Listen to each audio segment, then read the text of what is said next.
Chili Bone. Chili Bone. Ezra Miller. It's arrested. Ezra Miller. I can't believe this. What's next? Ezra Miller is arrested in Hawaii, guys. Welcome to Mirror Domain's Movie News, your place for entertainment headlines. Let's get into it. Flash star Ezra Miller arrested for incident in Hawaii karaoke bar. Oh man, you know what? I do like karaoke every now and then, but police said that the actor was charged with disorderly conduct and harassment. Now, if you don't know who Ezra Miller is, he's going to be in Fantastic Beasts 3, coming out just around the corner, and he's going to be in the new Flash movie. So what does this mean? What can we make about this? What should they do? Well, it is confirmed, yes. Hawaii County Police Department arrested and charged Ezra Miller for disorderly conduct. And this is on the Hollywood Reporter, so this will be the big story of the day. Violence just can't seem to escape us these days. The Flash star is involved in an incident where he apparently tried to grab the microphone away from someone, a woman, and then lunged at another man. Yeah. And the sad thing about this is that Ezra Miller, this is not the first time for him doing something like this. He threw a girl to the ground before, and everybody looked the other direction when that happened. But now that this happened, we can't look in the other direction, especially in the light of recent events. So if you want to go and read this, it's a really quick article over on Hollywood Reporter, and it's going to be substantiated by the other big trades as well. So apparently there's no comment from his reps yet. But Flash is due out June 23rd, 2023, and this year the Fantastic Beasts, The Secrets of Dumbledore, April 15th, which is just around the corner. And that's going to make a huge problem in the marketing for Fantastic Beasts. Because I like the trailer, guys. I like the trailer, and I'm actually going to get hyped for this movie because I saw the trailer on the big screen recently on The Lost City, and it plays very well. And we know that Ezra Miller is the bad guy in this, or he looks like he's the bad guy, Credence Barebone. And Mads Mikkelsen is in this. They replaced Johnny Depp because of issues with Mads, and they should have, it seems like they should have replaced Ezra Miller in this as well, which is just not, it's bad for this franchise that they got this clout and this aura around them, and that bums me out because I really want Fantastic Beasts to do really well, and I hope you guys are excited about that as well. But what does it mean for the Flash movies? Because the Flash is it's a big thing because the Flash just had the best scene from the Oscars, and I'm just thinking, Ezra Miller, let me just make a public statement here, a public service announcement, or dude, if you got problems, if you got substance abuse problems, get help. It's not a bad thing to go out and seek assistance with these things. And I think that's precisely what's going to have to happen to him, because this can't happen. You have a big star that's going to be in the leading role for these big franchises, especially for Flash. And now what do you do? What do you do? The thing is, with Flash, you got time to maybe, well, you can't course correct from Flash. You're going to have to ride that wave. But you can change some things in Flash now. What would you do with this? Because now it's clear. He's got to go into some kind of rehab program. He's got to work through these issues. Artglass in the live chat says, wow, never would have thought that of Ezra Miller. And the sad thing about that, Artglass, is that, as I said before, this isn't an isolated issue. He's done something like this before, where he's gone after a girl and threw her to the ground, actually. So this is bad PR, and it just seems to be the motif of the week. And I don't like it, but we have to talk about it. And what would I do with the Flash? What would I do? I would go in right now, because they're doing, if you know the Flashpoint storyline where they're bringing in different Flashes, we saw that in the trailer. If they change the ending and bring in this guy as the new big screen Flash, they elevate him up to the big Flash, I don't think you'll have a lot of people complaining. I really don't. And I think this is the route that they need to go. They reset the timelines, just film some other scenes in there, let him come back and save face as much as he could by handing the torch off to this Flash for the big screen. And that's my solution to it. That's what I would do with Ezra Miller and his arresting situation. And it's not the way that I wanted to start off the news story, guys, but that was the first thing that was trending on Google this morning. So we have to talk about it. It is movie news. And it's a bummer that it's going to impact Fantastic Beasts. I hope they can just not invite him to the premieres and such, and just, yeah, because I don't think anybody wants to see him, especially after recent incidents. You're watching Mirror Domain's Movie News, your place for entertainment headlines. We actually do talk about the headlines here, guys. We just talked about Ezra Miller. Will Smith has apologized. We're going to talk about that briefly. Chris Rock has good friends that stand up for him. Cool. Top Gun Maverick has a new trailer out, and I did a trailer reaction. That'll be up on the channel later on today. But we'll walk through some of the scenes and what I thought about it. A little bit of a breakdown because it was really awesome. Kate Winslet, Avatar 2, she broke a record. Okay, cool. Moon Knight reviews are out now, guys.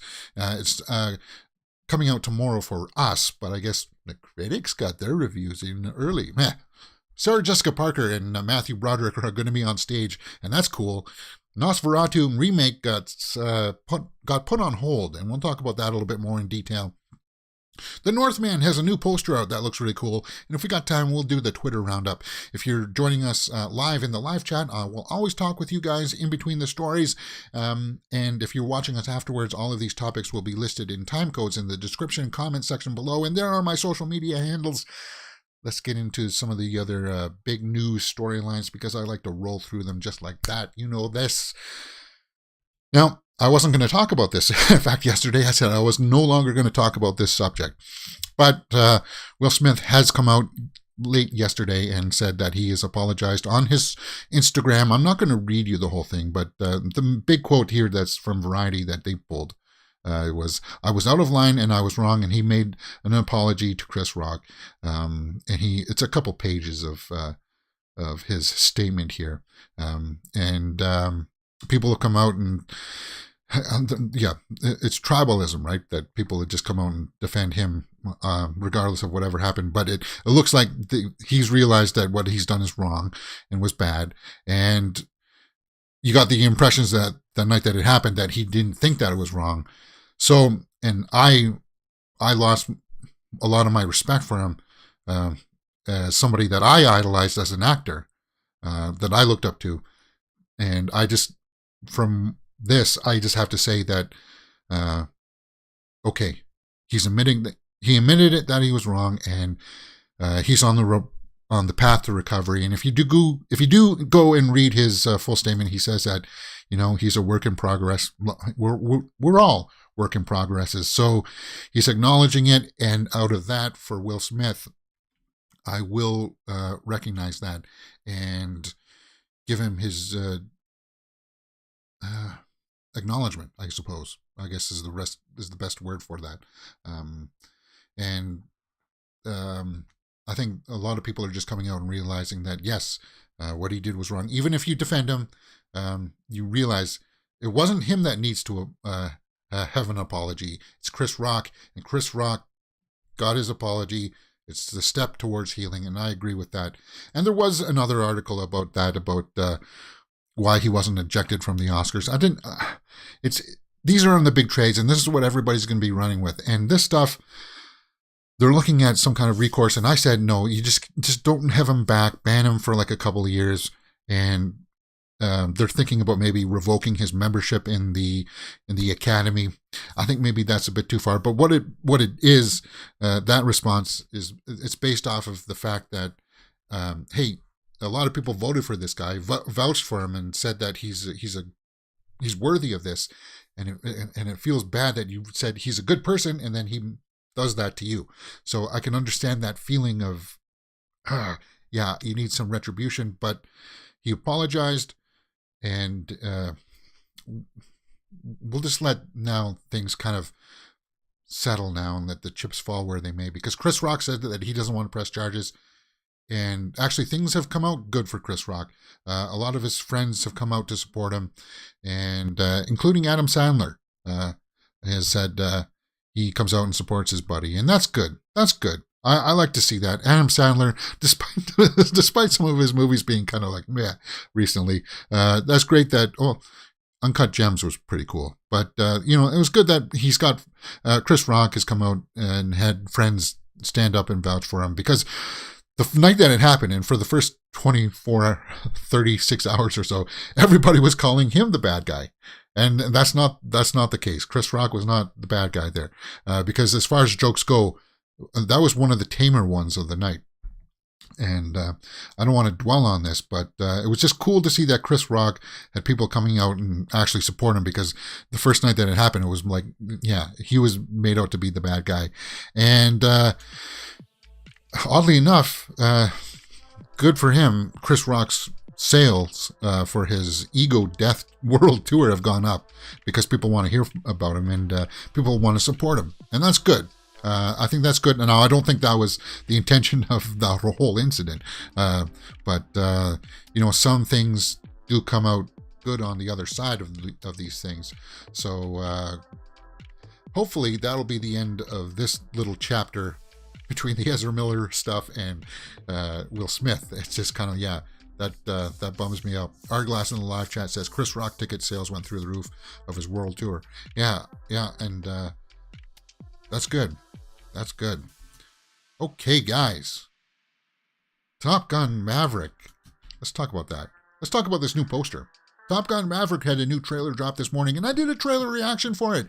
It's going to be up on the channel later today. I just haven't had time yet to edit it and post it. So it's in the can, and it's going to be up sometime after I have my breakfast. So May 26th, it said here. In the trailer, it said May 25th, but the IMDb page says May 27th.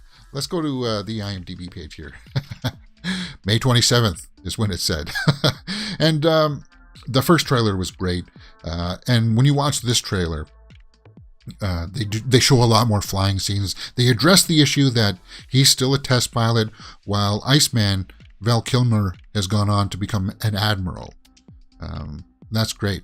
Jennifer Connelly's going to be playing the girlfriend role. Miles Teller's Bradley Rooster Bradshaw as Goose's son.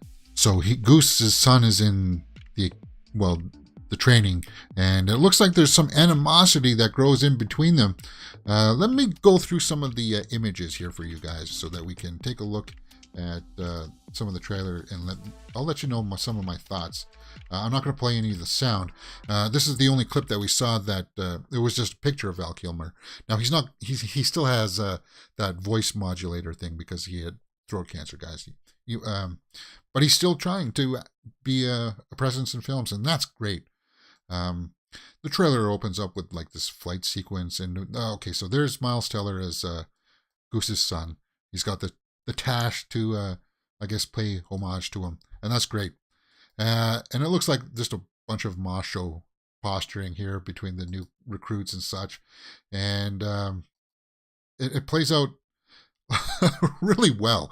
The trailer moves by really fast, and there's a reenactment of the scene of him riding the bike, and we hear thoughts that it was Iceman that wanted him to come in for the new training position for these new troops, and I thought the trailer looked slick. It looked awesome. I can't champion it enough that the flying scenes, see there it says May 25th. So we got May 25th, 26th, the poster says to the 26th, and IMDb says 27th. We'll just accept the fact that the wide release is going to be 27th, but I'm probably sure that that May 25th is the IMAX, just like they did with the Batman. You know how Batman was out on a couple days early on IMAX? And this trailer looks like it's something that you're going to need to see in IMAX, because the shots in this, the cinematography, everything about this looks like that will pay off huge seeing this on the big screen on IMAX, because the flight sequences are just absolutely breathtaking, and it looks like they go for it. They really go for it. They go for the gusto in this. And Tom Cruise, from the Mission Impossible movies and all of that stuff, that he never lets you down in all of the stunts. He always goes for the top tier action. And the movie was supposed to come out a couple of years ago. I'm not going to bore you with all of that story. And hey, the trailer's here. It's coming out May 27th. The trailer is great, guys. Pay attention to the channel later on. I'll leave a link to it up in the cards above. Not that anybody ever on YouTube ever uses cards. I know, because I check the analytics. But they say it's best practices. Only in cinemas, May 25th, in cinemas and IMAX. And guys, that trailer was epic. And I think that the poster is pretty cool too. I like that new poster. He looks a little bit aged. He does look more like his age there. And I do recommend to go out and check the new trailer out for Top Gun Maverick.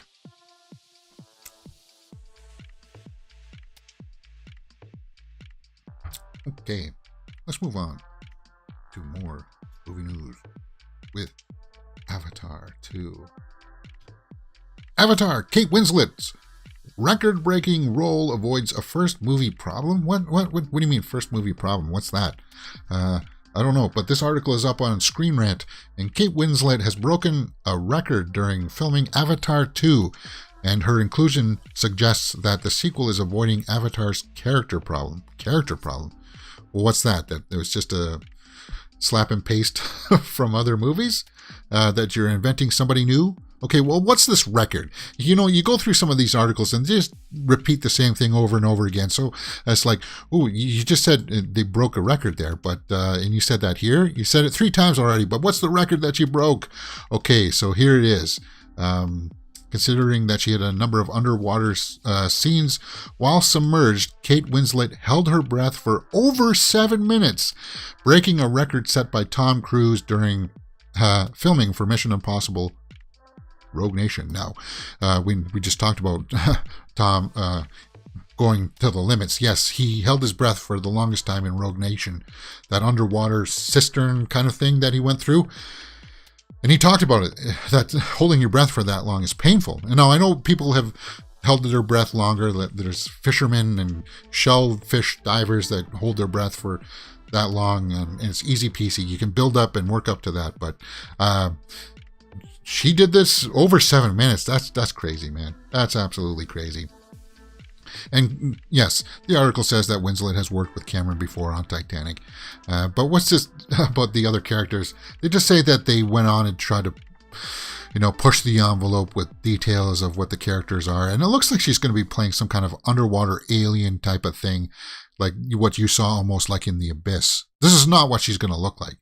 It looks like she's going to have some kind of wings or something. She's going to be a CG character like Neytiri there, right? But they did shoot it all underwater, and holding your breath for 7 minutes, that is impressive.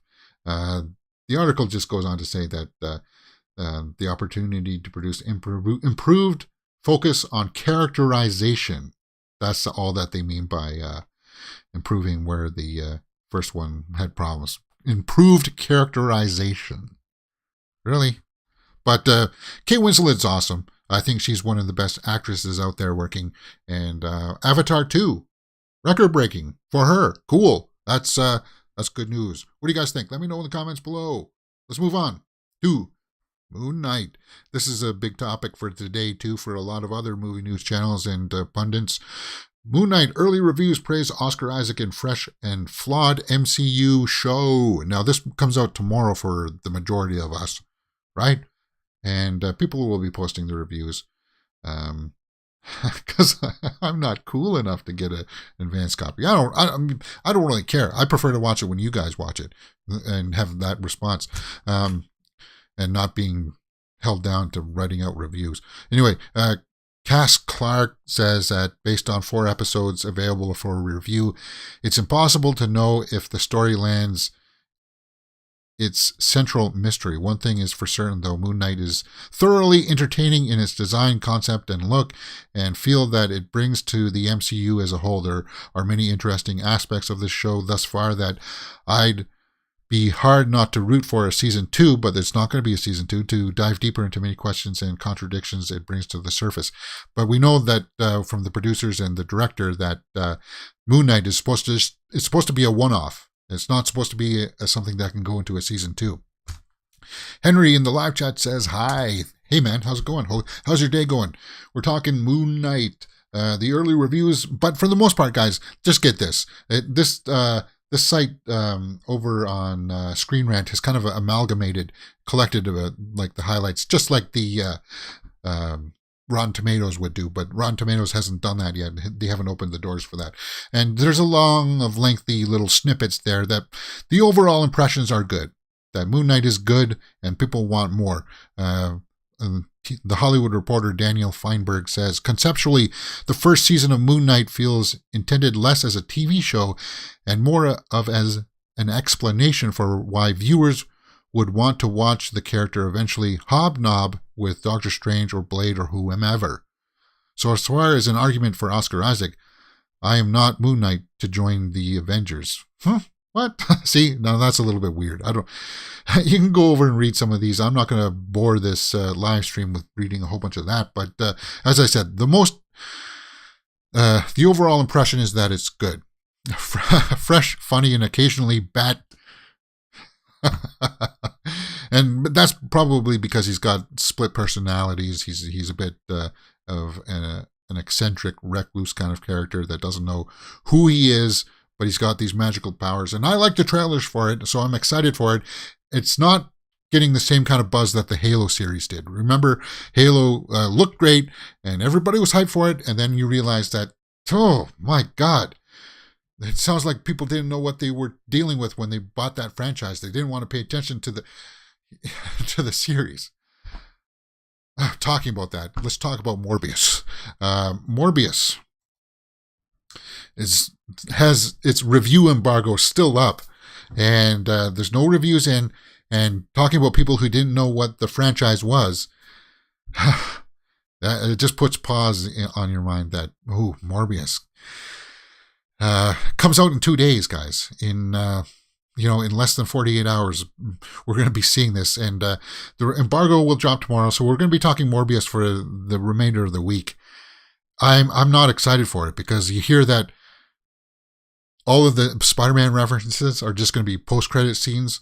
And it's like, it sounds like they fumbled the ball big time on this one. They didn't understand the property. They didn't understand how to deal with the tie-ins to the rest of the universe, just like perhaps some of those reviews for Moon Knight were saying. I just felt like, guys, it's not boding well for early Morbius buzz. People not understanding the properties. We got that with the Halo. We got that yesterday with what it seems like it's going to be that Metal Gear Solid movie. It sounds like the people have no idea what they're doing with that. They're not using the game source material. We got that with Star Wars. Hey, you had all of these novels to draw from. No, let's throw that out and just create our own story. Let's shoehorn in Rian Johnson's script from something else and call it a Star Wars movie for The Last Jedi. Because that's what he did. He shoehorned in a story from something else. And it's like that was never intended to be a Star Wars movie, but he made it one. And it divided the fan base. And if you keep on going on with these kinds of things, you're going to divide the fan base. And hopefully Morbius can beat all of that. Hopefully the early buzz for Morbius is wrong. But so far, guys, it's not looking good. And when the embargo drops tomorrow and we look at some of the actual tomato meter, what they've got in there for scores from the reviewers and the critics, we'll hold our breath, just like Kate Winslet. Arglass says in the live chat, I have my tickets bought for Morbius. I don't care what the reviews say. I have no expectations. Trailers look great and hooked me in. Yeah, the trailers did look great. They did. And maybe Morbius will be one of those ones that will triumph all over the bad press. All right, let's talk about some really cool things. Let's talk about Sarah Jessica Parker, because she's kind of cool, right? She's just got greenlit for a sequel to her series And Just Like That. But apparently her and Matthew Broderick, her husband, are on a Broadway revival Plaza Suite where they play like a couple. And they're like a real life couple. And apparently the buzz for this is good. It's just cool that they play ball like this, that they're both actors and they can be on the stage together. And I like it because, if you don't know, I come from a bit of a background of the stage. I worked on the stage, and it's fun. And the early reviews for it are good. I just wanted to tell you this because it's a feel good thing, right?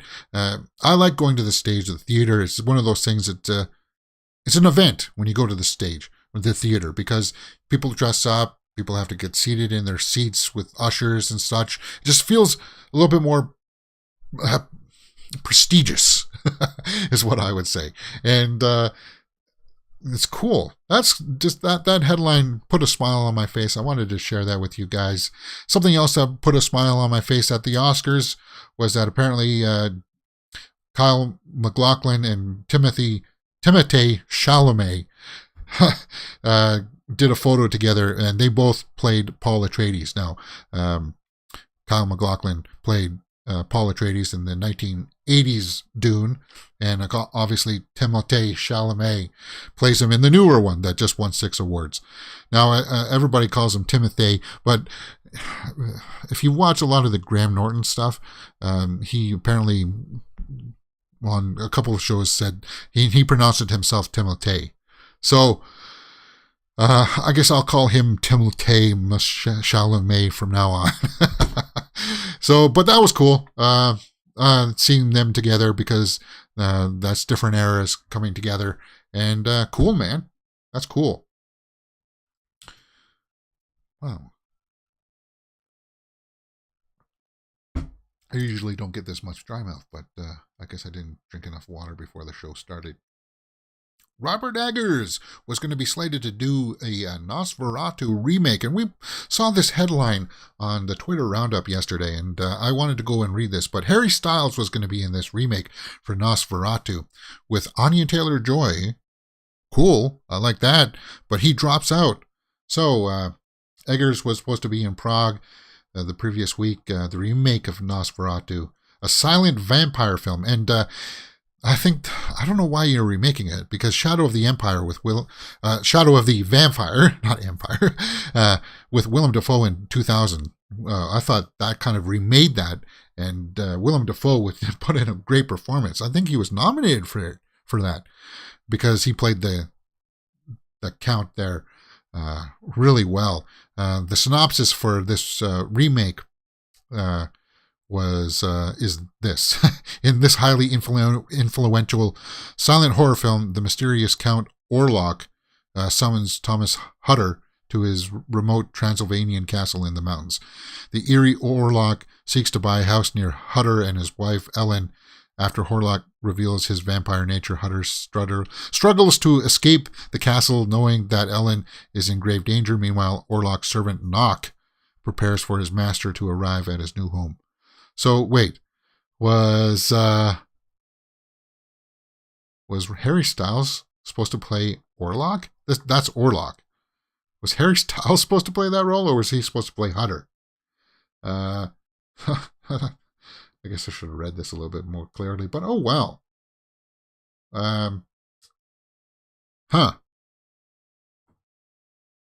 But Anya Taylor-Joy is going to team up with him again. And Anya, you can't go wrong with Anya Taylor-Joy. She's fantastic. And Harry Styles, new version, at the last minute pulled out. So it doesn't say which role he was going to be in. I'm guessing he was going to play Orlok, but that would be a stretch for him. That would have been a real stretch for him. But you know what? They want to update that movie? Fine. I got no problem with that. You think they would have listed another actor there, because they listed 3 roles there in the synopsis, and they don't seem to be listing somebody else in the casting for that.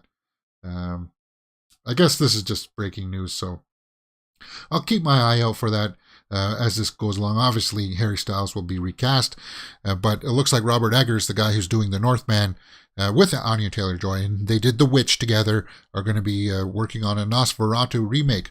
Speaking about the Northman, the new Northman poster is out, and there it is. Conquer Your Fate. Northman is due out April 22nd. So that's just around the corner, and that's got to be one of my most hyped movies for April. Arglass and Live Chat says Orlok looked like Jim Carrey. That would be good casting for Orlok. Yeah. Conquer Your Fate. Cool. Nicole Kidman. York. Ethan Hawke. Anya Taylor-Joy, the Northman poster. What do you think about that? I'm not going to bore you with the huge, long synopsis as to that. We've seen images over this last couple of weeks. We've seen the trailer that looks phenomenal. We know that it's kind of like a revenge type story, right? He goes to fight an army that did his village wrong or something like that. And it looks cool. The early criticisms are that apparently that you have to know a lot of Viking lore to understand what's going on. Or let me rephrase that. Appreciate what's going on. I don't think so. I hope not. I just hope you can realize that it's kind of like a revenge kind of story that, their village got burned, so now he wants to go set things straight. The Northman still looks cool, and I like that poster. What do you guys think? Let me know in the comments below. Dealing with the horror news. There was a trailer out earlier today called Choose or Die with Asa Butterfield. It's going to be on Netflix, so it's not a huge thing. Looks like it has to deal with, he's like a computer programmer, and it looks like the AI talks back to him and kind of like transforms people into the game, and people end up dead. It's going to be on Netflix. Kind of creepy, but it looks like it's something that, it looks like it should be straight to the streaming services. Let me play the last few seconds of it, and hopefully, somebody gets stuck in the game. Oh, a slight, almost like a horror version of Tron, but the game infects you to kill other people, and it says you got to choose or die between playing the game or not, or choose your own death or something like that. Final level boss battle, Choose or Die, on Netflix, April 15th. Wow, that even comes out before the Northman. Okay, Arglass says in the live chat, I'm hoping the film score will complement the Northman. Yeah, I'm having high hopes for it. As I said, it's one of my most anticipated movies for April, for sure. For sure. Multiple choice for the viewers. Rollerball Champion says for that for that Choose or Die. Yeah, multiplayer. Multiple choice for the viewers. Yeah. I don't know. Yeah, like how you're going to die kind of thing. Hey, you're going to die. You get to choose? Yeah, some kind of weird game or something like that. And you have to kill somebody else. Maybe that's what happens. You got to do a dastardly deed, or you're gonna get killed yourself. That's the impression of it. Oh yeah, and you saw those needles. Somebody throws their face down on those needles. It looks like it's got some of the gore factor in there, at least. That's what I'll say. All right, we're rounding out here, and that's pretty much all the big, huge headlines of the day. Let's go over and just see quickly as what's going on with the Twitter. Gugu and Bathu Rao will star alongside Kevin Hart in Lit. Top Gun trailer's out. Yeah, we saw that today, and that's cool. My trailer reaction for that will be up soon. 1 million views already. Wow. There's that new poster from the Northman. We just saw that. Like that Bandersnatch Black Mirror special. Oh, yeah, where you get to choose. Maybe it is like that. Is that what it's like? That would be interesting. Moon Knight stars Oscar Isaac. Hey, I checked the tomato meter earlier and it didn't have that out yet. Okay, well, it has it out now. 77% from the critics. And we saw that. I read you a couple where somebody was kind of like, I don't know about Moon Knight. So we'll keep that at bay. It drops tomorrow for the most of us, and we'll see at least the first episode for Moon Knight. I'm still hyped for it because it looked great.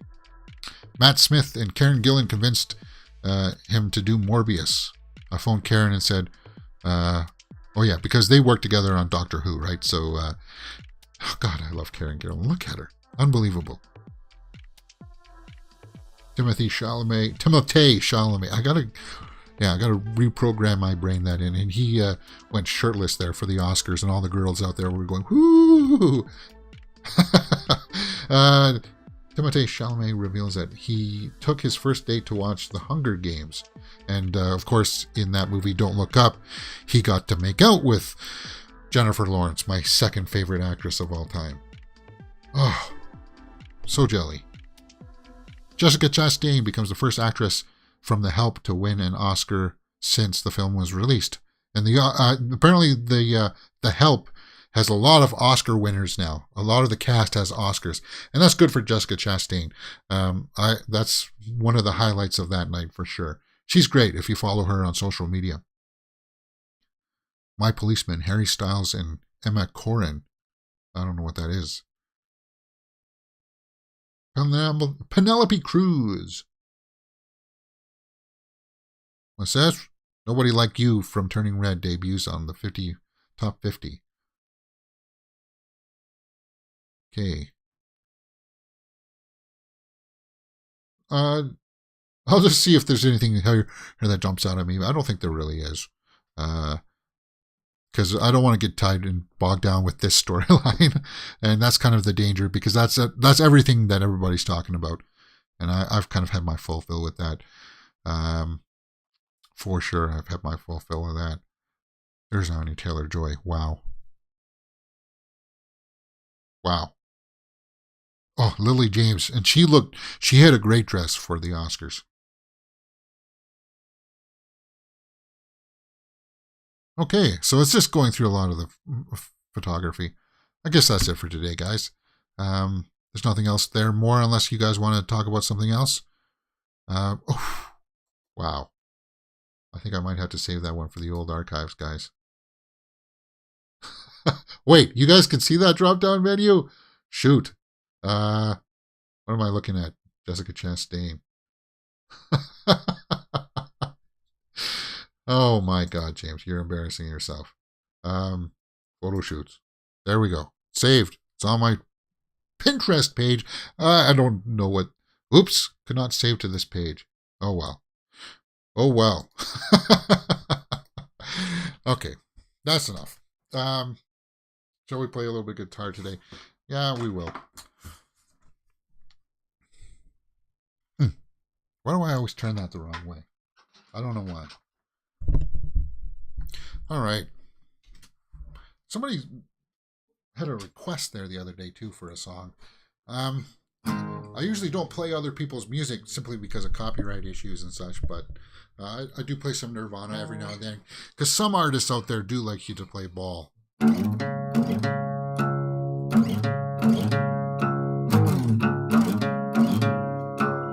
Yeah. And some like to give out big old copyright strikes.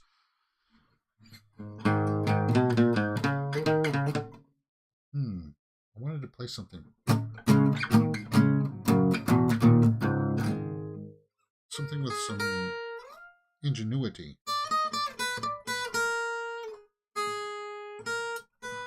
I'm not drawing.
the wrong key. It would go like this instead.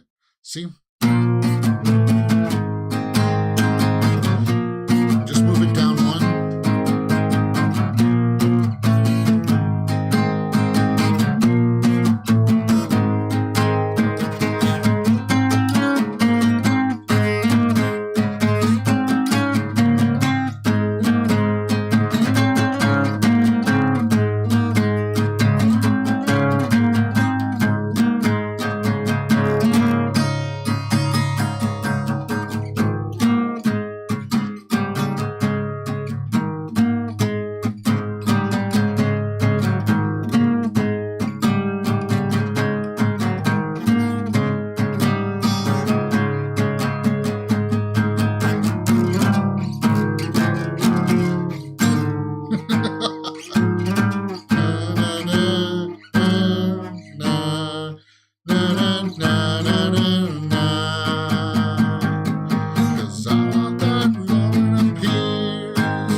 All right, guys, I'll see you tomorrow on more for more movie news. And watch that Top Gun trailer because it was really cool.